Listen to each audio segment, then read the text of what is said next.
Assalamualaikum warahmatullahi wabarakatuh. Perkenalkan, nama saya Adinda Tiara Khairunisa dari kelas manajemen 5D akan mempresentasikan tentang manajemen perubahan. Yang pertama ada pengertian manajemen perubahan. Pengertian manajemen adalah proses atau bentuk pengelolaan sesuatu, sedangkan pengertian perubahan adalah suatu proses, upaya, atau proses mengubah suatu hal menjadi hal lain.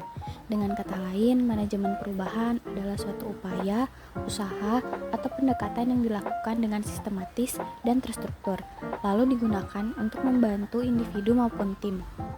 Pendekatan dalam manajemen perubahan yaitu yang pertama, mengidentifikasi objek yang terkena dampak perubahan yang mungkin menolak perubahan.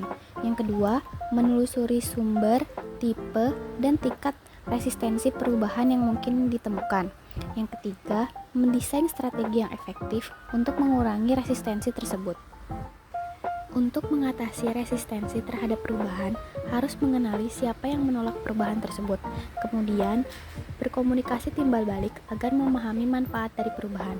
Respon negatif yang ditunjukkan seperti yang pertama stabilitas, kedua tidak bergerak, ketiga penolakan, dan yang keempat tertekan. Respon positif yang ditunjukkan seperti yang pertama, tumbuhnya kesadaran bahwa perubahan merupakan realitas. Yang kedua, perasaan optimis. Yang ketiga, kesediaan turut serta dalam proses perubahan. Kemudian yang kedua, ada perkembangan perubahan organisasi. Perubahan organisasi menurut karakteristik perubahan Kasali 2006. Yang pertama, perubahan menimbulkan ekspektasi yang berlebih. Kedua, tidak semua orang bisa melakukan perubahan. Yang ketiga, perubahan terjadi setiap saat secara berkala. Yang keempat, membutuhkan waktu, biaya, dan kekuatan. Kemudian, tujuan perubahan adalah memperbaiki kemampuan organisasi dalam menyesuaikan diri dengan perubahan yang terjadi juga untuk meningkatkan produktivitas perilaku karyawan. Menurut Krittner dan Kinnicky 2001, mengelompokkan perubahan ke dalam 3 tipologi, yaitu yang pertama, adaptive change, merupakan perubahan yang paling rendah tingkat kompleksitasnya dan ketidakpastiannya. Yang kedua, innovative change, memperkenalkan praktik baru dalam organisasi.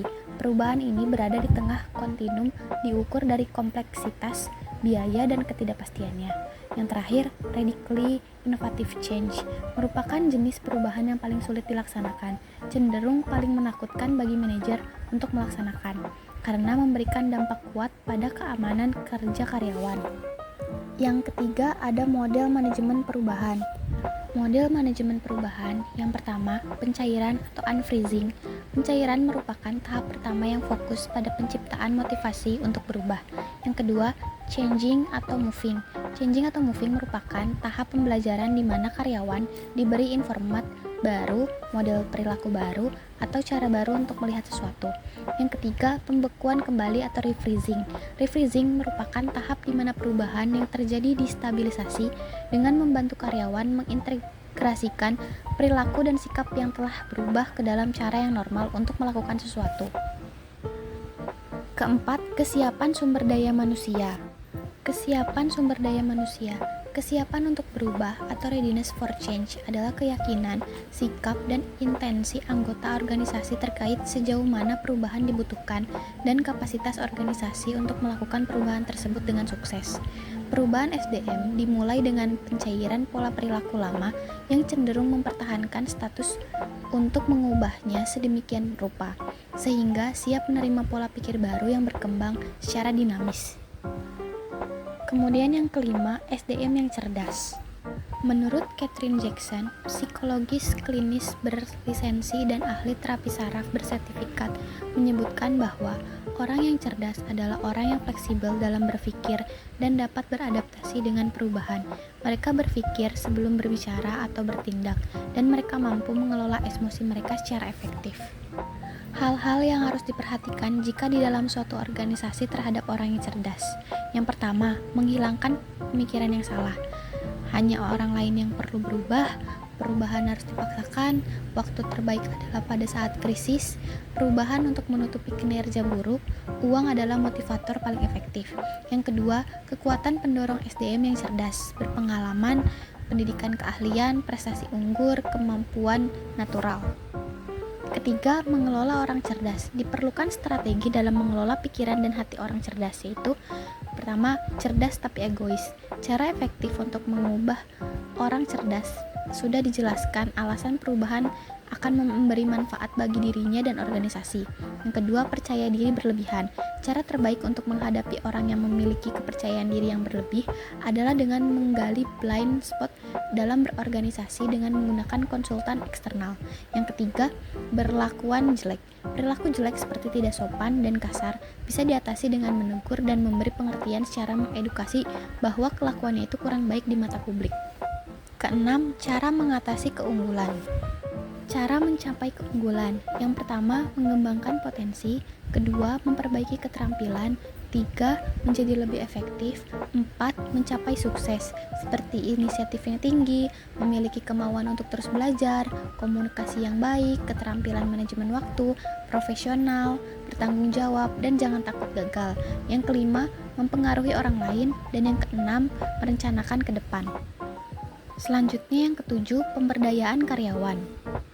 Pemberdayaan karyawan adalah proses memberikan karyawan kontrol lebih besar atas pekerjaan mereka, meningkatkan keterlibatan, tanggung jawab, dan otonomi mereka dalam pekerjaan mereka. Tujuannya untuk meningkatkan motivasi, produktivitas, dan kepuasan karyawan sambil menciptakan lingkungan kerja yang lebih kolaboratif dan inovatif. Cara praktis untuk memberdayakan karyawan. Pertama, delegasi tanggung jawab. 2.